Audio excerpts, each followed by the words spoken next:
3.5 million more are living under Russian occupation, so clearly can't vote freely or fairly. If this happened here in the United States, these guys would be screaming bloody murder, that Trump was a dictator. Propaganda about this, arises when it's somebody who we want to support a war against.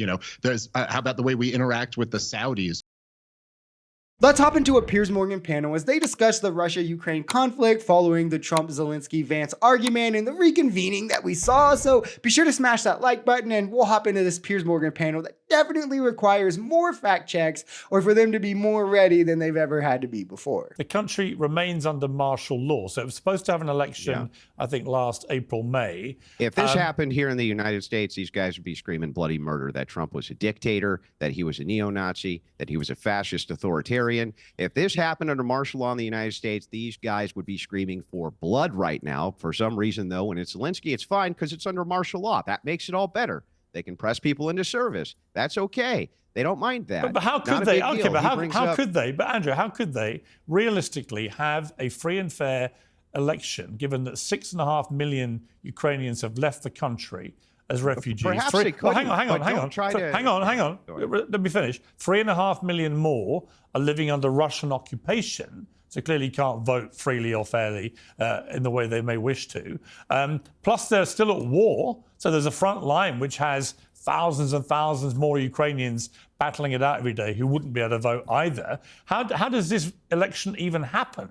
Never mind the fact that under their constitution, which got parliamentary massive support. The amount of Kremlin cock you have to have in your mouth to claim that Ukraine should be holding elections in the midst of being occupied, invaded, bombed, and slaughtered is insane. Men spend their whole life dreaming to find a woman who would do to them what MAGA does to Kremlin balls. I swear to God. And I mean, this idea that Ukraine could even hold an election that would be any bit secure is insanity. As Piers said, millions of refugees, those under occupation, there's the general threat of safety when going to vote that could keep people from voting. And not to mention that Russia has a pretty big history of meddling in Ukrainian elections. What do you think started this conflict? What better chance would they have to do so now when they occupy a significant portion of Ukraine, when all this chaos is going on because of the war? It's also in the Ukrainian constitution to not hold elections in times of war, which got massive support in the parliamentary. So the idea that this is just Zelensky's doing is, again, Russian propaganda. These guys would still be screaming bloody murder if the shoe was on the other foot here in the United States, and it was impossible for us to do a free and fair election. Nobody did when the UK. They would still be screaming about it. But nobody did when the UK didn't have an election for 10 years before and during World War II. Everybody understood. There was no criticism of that. There was a realization. That was a different era with people who weren't lunatics. And now the left is a bunch of lunatics, and they apply a double standard, and they have what is called the paradox of freedom. And right now, they don't care that people are being pressed into the front lines. He brings up Washington, who was using a volunteer militia. Nobody was getting pressed into service in order to fight off the British. These people are lunatics, and they're bloodthirsty monsters, ultimately. Anytime we try to move towards peace, as Dave Smith rightly points out, these people want to do everything possible to not do that because, Putin might get a W. It's like, look, ultimately, I'm going to say this again, reiterate it again. Neither one of these are the good guys. I love that the argument here is, well, if Trump did it, they would think it was bad then. Like, yeah, let's just do counterfactuals as arguments. But in no time in history in the world where elections were withheld, as Piers said, like with the UK for 10 years after World War II, where martial law was in, has anyone, especially not Democrats, cried a foul because of this before Republicans with Ukraine as they are doing Russia's bidding? This is like the ultimate boss of every accusation is a confession. He's literally doing the thing in real time that he's trying to say the Democrats would do. This is how politic brain, partisan brain, whatever that these people are. His entire argument is based around, well, Democrats would do what I was doing right now if it was Trump. Like, if you're wondering the intelligence behind this man's foreign policy trumps, there it is. Also, slaves were forced to fight in the revolution at times under Washington. We've had forced conscriptions with our drafts in many wars where, like, sure, you could reject and go to prison? Like, what are we doing? Global politics always involves interacting with bad people, and it only seems like the propaganda about this, arises when it's somebody who we want to support a war against.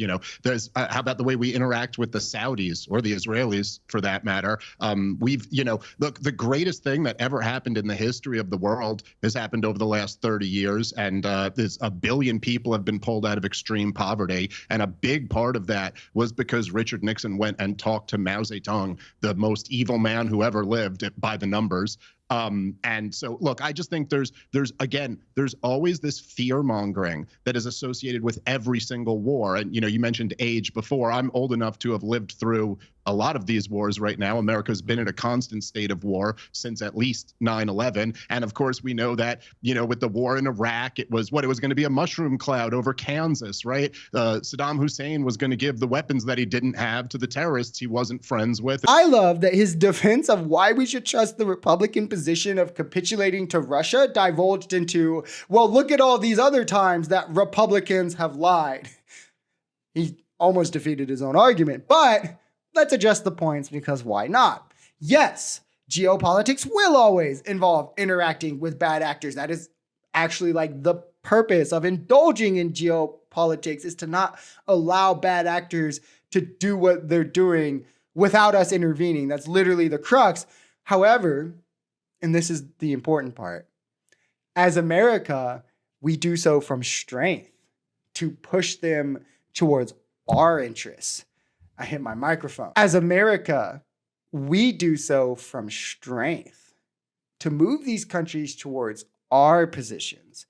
It's not us capitulating to everything that they want. When we talk with Saudi, we aren't saying, well, yeah, if you invade Israel and successfully take 20% or whatever, we'll let you keep it. Or it's about forcing them into normalization talks, largely through like incentives of removing sanctions or placing sanctions if they don't, to bring stability to a region that Republicans got us involved in and that we've been losing troops, losing millions and billions of dollars to for decades. Now with Israel, he's more spot on here, I guess, which is more so because of money from groups like AIPAC and getting into our electoral politics and this kind of thing. So our politicians, obviously, for fear of that money going elsewhere, are always going to favor their interests, which is the problem with money in politics in general. But I would argue that we would want less countries like that. And having Israel as an example of what that could do would be a reason not to do it to Russia. It would be the opposite. Like, hey, we probably shouldn't do it with either. But for Republicans, it's always like, well, what about this bad thing? Doesn't that justify me doing bad thing? It's stupidity.